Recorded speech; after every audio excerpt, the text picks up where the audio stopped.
हाय दोस्तों, स्वागत है आपका लिटरेचर स्केच में। आज हम लिटरेचर की बहुत इंपॉर्टेंट यूनिट लिटरेरी क्रिटिसिज्म के प्रीवियस ईयर क्वेश्चन लगाएंगे, वो भी कॉन्सेप्ट के साथ। तो चलिए शुरू करते हैं। Question number first, who among the following refers to high seriousness as a quality of great poetry.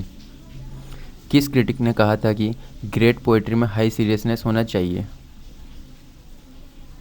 तो इसका सही आंसर है C, Matthew Arnold. Matthew Arnold के according great poetry serious thought और मोरल डेप्थ से भरी होती है। इसी क्वालिटी को उन्होंने हाई सीरियसनेस कहा था। Question number second, in Aristotle's poetics tragedy is the imitation of. Aristotle के अकॉर्डिंग ट्रेजिडी किस चीज़ की इमिटेशन होती है? इमिटेशन का मतलब होता है कि कॉपी करना। किसी भी चीज़ की अगर कॉपी करते हैं ना, हम उसको इमिटेशन बोलते हैं। तो इसका करेक्ट आंसर है बी, एक्शन। एरिस्टोटल के हिसाब से ट्रेजिडी मेनली ह्यूमन एक्शन को इमिटेट करती है। कैरेक्टर से ज़्यादा इम्पोर्टेंट उनके एक्शन होते हैं, तो वो एक्शन का इमिटेशन करती है, मतलब कि एक्शन की कॉपी करती है। Question number third, who coined the term negative capability. Negative capability term किस पोएट ने दी थी? तो इसका करेक्ट आंसर है सी, जॉन कीट। कीट के अकॉर्डिंग ग्रेट पोएट्री अनसर्टेनिटी और मिस्ट्री को एक्सेप्ट कर सकती है बिना क्लियर आंसर के। इसी एबिलिटी को उन्होंने नेगेटिव कैपेबिलिटी कहा था। Question number fourth, dissociation of sensibility is associated with. Dissociation of sensibility concept किस क्रिटिक से रिलेटेड है? तो इसका सही आंसर है बी, टी.एस. इलियट।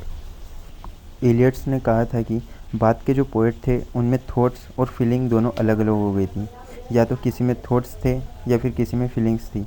इसी सेपरेशन को उन्होंने डिसोसिएशन ऑफ सेंसिबिलिटी कहा था।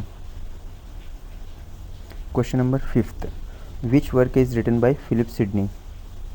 फिलिप सिडनी ने कौन सा क्रिटिकल वर्क लिखा था? तो इसका करेक्ट आंसर है बी, एन अपोलॉजी और पोएट्री।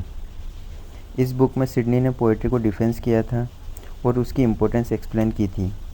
ये इंग्लिश लिटरेचर में लिटरेरी क्रिटिसिज्म की इम्पोर्टेंट वर्क है।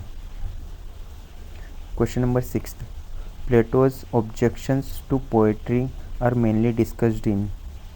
मतलब कि प्लेटो ने पोएट्री के अगेंस्ट अपने आइडिया किस बुक में दिए थे? तो इसका करेक्ट आंसर है बी, रिपब्लिक। रिपब्लिक में प्लेटो ने पोएट्री को इमिटेशन का इमिटेशन कहा था।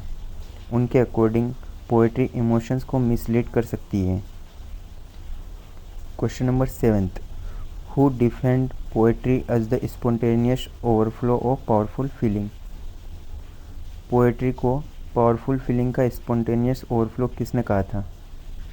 तो इसका सही आंसर है बी, विलियम वर्ड्सवर्थ। वर्ड्सवर्थ के अकॉर्डिंग पोएट्री स्ट्रॉन्ग इमोशंस के नेचुरल एक्सप्रेशन है। Question number eighth, sweetness and light is a phrase associated with. Sweetness and light phrase किस क्रिटिक से रिलेटेड है? तो इसका करेक्ट आंसर है बी, मैथ्यू आर्नोल्ड। आर्नोल्ड ने कल्चर को स्वीटनेस एंड लाइट से कनेक्टेड किया है। इसका मतलब ब्यूटी और नॉलेज का बैलेंस है। Question number 9, which critic propose the theory of objective correlative. Objective correlative theory किसने दी? तो इसका सही आंसर है ए, टी.एस. इलियट। इलियट के अकॉर्डिंग इमोशंस को डायरेक्ट बताने के बजाय ऑब्जेक्ट्स और सिचुएशन के थॉट एक्सप्रेस करना चाहिए। इसी मेथड को ऑब्जेक्टिव कोरिलेटिव कहते हैं। Question number 10th, intentional fallacy was proposed by. Intentional fallacy concept किसने दिया? तो इसका करेक्ट आंसर है A, W.K. Wimsatt and Monroe ब्रेटस्ली।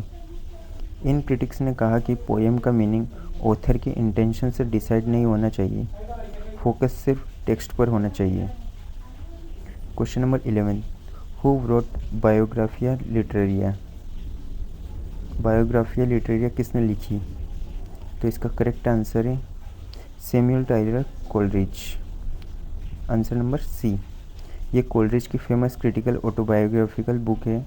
इसमें इमेजिनेशन और पोएट्री के आइडियाज़ डिस्कस किए गए हैं। Question number 12, the concept of catharsis is associated with. Catharsis concept किस फिलोसोफर से रिलेटेड है? तो इसका करेक्ट आंसर है बी, एरिस्टोटल। एरिस्टोटल के अकॉर्डिंग ट्रेजेडी पिटी और फियर इमोशन को प्यूरिफाई करती है। इसी प्यूरिफिकेशन को कैथारसिस कहते हैं। Question number 13, art for art's sake is mainly linked with. ये मूवमेंट किस आइडियोलॉजी से रिलेटेड है? तो इसका करेक्ट आंसर है सी, एस्थेटिसिज्म। एस्थेटिसिज्म के अकॉर्डिंग आर्ट का पर्पस सिर्फ ब्यूटी क्रिएट करना है। आर्ट को मोरालिटी या सोशल पर्पस से कनेक्टेड नहीं किया जाता है। Question number 14, who wrote the function of criticism at the present time. ये ऐसे किस क्रिटिक ने लिखा? तो इसका करेक्ट आंसर है बी, मैथ्यू आर्नोल्ड। इसी ऐसे में आर्नोल्ड ने क्रिटिसिज्म की इम्पोर्टेंस एक्सप्लेन की है। उनके अकॉर्डिंग क्रिटिसिज्म सोसाइटी को इंटेलेक्चुअल इम्प्रूव करता है। Question number 15, the term esemplastic was coined by. Esemplastic term किसने बनाई? तो इसका करेक्ट आंसर है B, Samuel Taylor Coleridge. Coleridge ने इमेजिनेशन की यूनिफाइंग पावर को एक्सप्लेन करने के लिए ये टर्म यूज़ की। इसका मतलब डिफरेंट थिंग को एक फॉर्म में यूनाइट करना है। Question number 16, which critic is associated with practical criticism. Practical criticism approach किस क्रिटिक से रिलेटेड है? तो इसका सही आंसर है ए, आई.ए. रिचर्ड्स। रिचर्ड्स ने क्लोज रीडिंग और टेक्स्ट एनालिसिस पर फोकस किया। उन्होंने रीडर्स के रिस्पॉन्स को भी स्टडी किया। क्वेश्चन नंबर 17, हमर्शिया इन ट्रेजेडी मीन्स। ट्रेजेडी में हमर्शिया का मीनिंग क्या होता है? तो इसका सही आंसर है बी, ट्रेजिक फ्लो। हमर्शिया हीरो की ट्रेजिक मिस्टेक या वीकनेस होती है। इसी फ्लो की वजह से हीरो का डाउनफॉल होता है। Question number 18, who wrote the sacred would. Sacred would किसने लिखी? तो इसका सही आंसर है ए, टी.एस. इलियट। ये इलियट के क्रिटिकल एसे का कलेक्शन है।